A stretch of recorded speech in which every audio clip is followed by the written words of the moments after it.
रहे हैं कक्षा 6 के प्रश्नावली 4.3 के बारे में। पीछे की प्रश्नावली 4.1 और 4.2 की वीडियो हमने अपलोड कर दी है, लिंक डिस्क्रिप्शन में मिल जाएगा, वहां से जाकर के आप वीडियो को देख सकते हैं।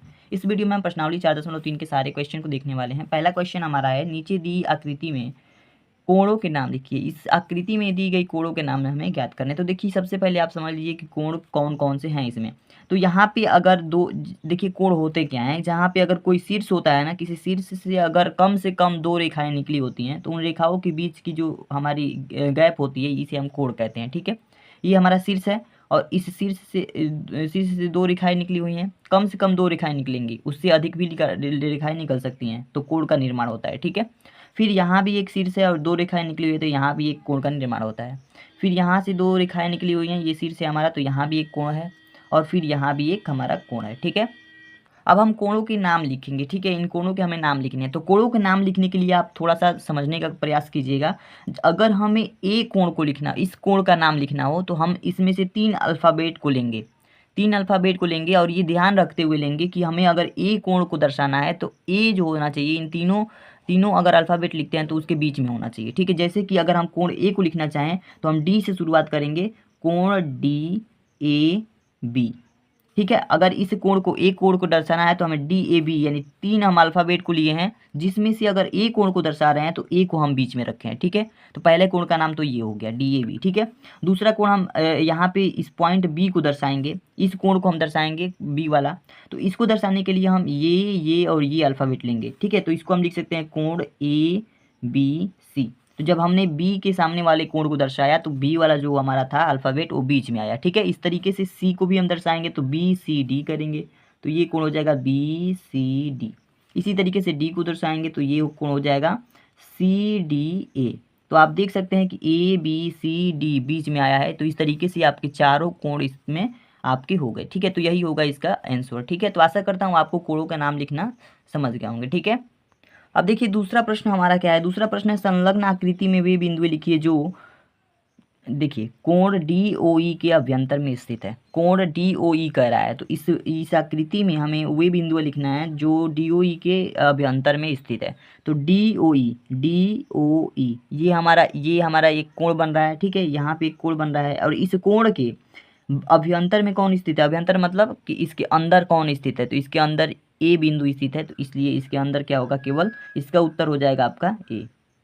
ठीक है, बिंदु ए या फिर ए आप लिख सकते हैं। ठीक है, अब देखिए इसका उत्तर क्या होगा, ये हमारा कोण ई ओ एफ के बहिर्भाग में स्थित है।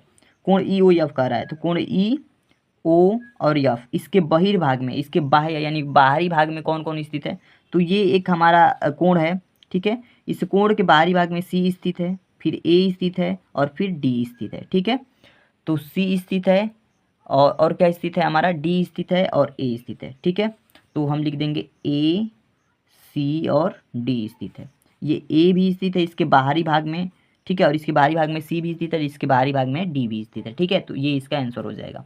इसका उत्तर क्या होगा, इसमें कह रहा है ई ओ एफ पर स्थित है। ई ओ एफ पर कौन स्थित है, तो ई ओ एफ पर ई भी स्थित है, बी भी स्थित है, ओ भी स्थित है और एफ भी स्थित है।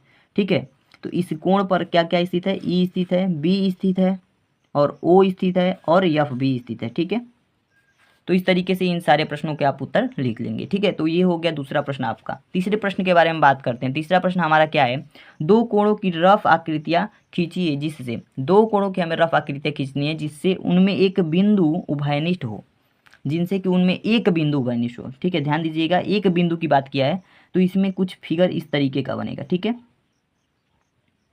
इस तरीके की फिगर बनेगी।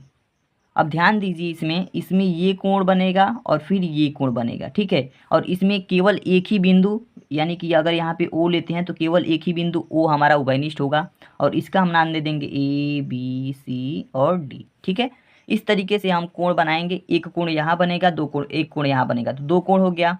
दो कोण की हमें रफ आकृतियाँ बनानी है और उसमें से एक बिंदु उभयनिष्ठ कह रहा है, तो एक बिंदु उभयनिष्ठ के लिए हम क्या करेंगे, इसमें दो रेखाएं इसके बीच में खींचेंगे, तभी जाके ये वो होगा, नहीं तो दो बिंदु उभयनिष्ठ हो जाएंगे। देखिए कैसे, दूसरा समझिए, उनमें दो बिंदु उभयनिष्ठ हो। ठीक है, तो अब ऐसी हमें आकृति बनानी है जिसमें दो बिंदु उभयनिष्ठ हो, तो इस तरीके से बनाएंगे। इसका आकृति आपका इस तरीके से बनेगा।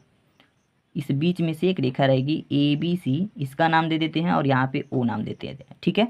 और ये एक कोण बन गया और ये एक कोण बन गया। अब इसमें देख पा रहे हैं कि ये एक उभयनिष्ठ है, ये उभयनिष्ठ है और फिर से ये उभयनिष्ठ है। इसमें हमें केवल एक बिंदु उभयनिष्ठ दिखाना था, यानी कि केवल बिंदु O उभयनिष्ठ है, लेकिन इसमें ये भी उभयनिष्ठ है और हमारा ये OA भी उभयनिष्ठ है और OC भी उभयनिष्ठ है, ठीक है। तो इस तरीके से हमारा जो होगा ये उभयनिष्ठ कहलाएगा। इसमें दो उभयनिष्ठ हो जाएंगे। अगर इस फिगर को हम इस तरीके से बनाए होते तो उसमें दो उभयनिष्ठ हो जाता, लेकिन एक ही बिंदु उभयनिष्ठ हमें बताना है, ठीक है। इसलिए हमने इस तरीके से फिगर को अलग अलग बनाया है। उसमें 3 बिंदु उभयनिष्ठ हो तो 3 बिंदु उभयनिष्ठ के लिए हम क्या करेंगे, इसी तरीके का एक फिगर बनाएंगे और इस फिगर में जो बीच वाली रेखा होगी, इस बीच वाली रेखा पे 2 पॉइंट, यानी कि एक पॉइंट तो यहाँ पे है, तो पहला पॉइंट हो गया। दूसरा पॉइंट आप यहाँ पे रख दीजिए P, तीसरा पॉइंट आप यहाँ पे रख दीजिए E, ठीक है। और यहाँ पे A, B और C नाम दे दीजिए, ठीक है। इस तरीके से अब आप जब देखेंगे तो 1, 2 और 3 पॉइंट यहाँ पे दिखाई देंगे, यानी कि 3 बिंदु वाले उभयनिष्ठ ये कहाएंगे, ठीक है। तो 3 बिंदु वाले उभयनिष्ठ ये कहलाएंगे। यहाँ पे बिंदु O उभयनिष्ठ है, यहाँ पे बिंदु O और B उभयनिष्ठ है, ठीक है। O और B उभयनिष्ठ है। यहाँ पर कौन कौन उभयनिष्ठ है, O, P और E उभयनिष्ठ है, ये तीनों बिंदु, ठीक है, ये उभयनिष्ठ है। अगला हमारा क्वेश्चन है उनमें 4 बिंदु उभयनिष्ठ हो। 4 बिंदु उभयनिष्ठ के लिए हम उसी तरीके से फिगर बनाएंगे जैसे कि हमने यहाँ पे बनाया है। तो 4 बिंदु उभयनिष्ठ दिखाने के लिए हम इसी तरीके से फिगर बनाएंगे। यहाँ पे एक बिंदु तो O मिल जाएगा, यहाँ पे बिंदु अगर P ले लेते हैं, यहाँ पे Q ले लेते हैं, यहाँ पे R ले लेते हैं। इस तरीके से 1, 2, 3 और 4 हमारे उभयनिष्ठ बन चुके हैं। यहाँ पे A, यहाँ पे B, ठीक है। तो इस तरीके से इसके 4 उभयनिष्ठ कौन कौन से हो गए, O, P, Q, R, ठीक है। इस तरीके से इसके 4 बिंदु उभयनिष्ठ हो गए यहाँ पे, ठीक है। तो इस तरीके से इसका फिगर बनाएंगे। अगला हमारा है उनमें एक किरण उभयनिष्ठ हो, ठीक है। उनमें एक किरण उभयनिष्ठ होने के लिए कह रहा है, तो इसका फिगर आप नॉर्मली इस तरीके से बना सकते हैं। अब इसमें आप देख सकते हैं कि जैसे ये O है हमारा, ये ABC नाम दे देते हैं। यहाँ एक कोण बन रहा है, यहाँ एक कोण बन रहा है, 2 कोण बन रहे हैं। इसमें उभयनिष्ठ कौन है, OB, केवल OB किरण जो है, OB किरण जो है ये उभयनिष्ठ है। OB किरण क्या है, उभयनिष्ठ है। तो इस तरीके से आपके फिगर में कुछ बदलाव भी हो सकते हैं, कुछ चेंजेस भी आ सकती हैं। तो आप घबराइएगा मत, आप इस तरीके से भी कुछ फिगर बना सकते हैं या फिर अपने मन से भी चाहें तो फिगर को ड्रॉ कर सकते हैं, ठीक है। किसी भी तरीके की कोई भी प्रॉब्लम नहीं होगी। आप इसमें आंसर मत मिलाइएगा कि आपका मेरा अलग है आपका अलग है, ठीक है। इसमें कोई दिक्कत नहीं है, आप अपने हिसाब से बस आपको कंसेप्ट को समझना है, ठीक है। तो बस उसे समझना है, उसे फॉलो करना है, आपके सारे क्वेश्चन हो जाएंगे। आशा करता हूँ आपको ये सारे एक्सरसाइज के क्वेश्चन समझ में आ गए होंगे। 4.3 हमारा कंप्लीट हो गया। आज के लिए इतना ही दोस्तों, मिलते हैं नेक्स्ट वीडियो में नए एक्सरसाइज के साथ। तब तक के लिए धन्यवाद।